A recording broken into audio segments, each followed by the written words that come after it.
সবাই ভালো আছো তো? তো চলে এসেছি একটা নতুন রিডিং নিয়ে। তো চলো দেখে নেওয়া যাক সে তোমার জন্য চিন্তা করে এত কষ্ট পাচ্ছে কেন।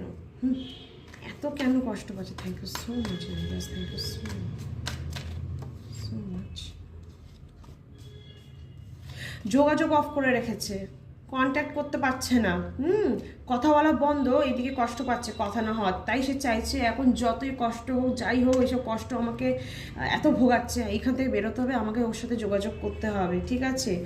ও হো, গুপ্ত শত্রু আছে তার, তাকে সে কুমন্ত্রণা দেয়, যার ফলে আজকে কিন্তু আপনাদের মধ্যে দূরত্ব এসছে। হ্যাঁ, এত স্যাক্রিফাইস করেছেন, আপনার পার্টনার আপনার কদর করেনি, তাই তো, ভালোবাসার কদর করেনি, কিন্তু সে দেখুন এখন নিজেই পস্তাচ্ছে, অন্ধকার দেখছে আপনার কাছে। সে আপনার সাথে খুব শীঘ্রই যোগাযোগ করবে, অবশ্যই খুব শীঘ্রই আপনার সাথে যোগাযোগ করবে।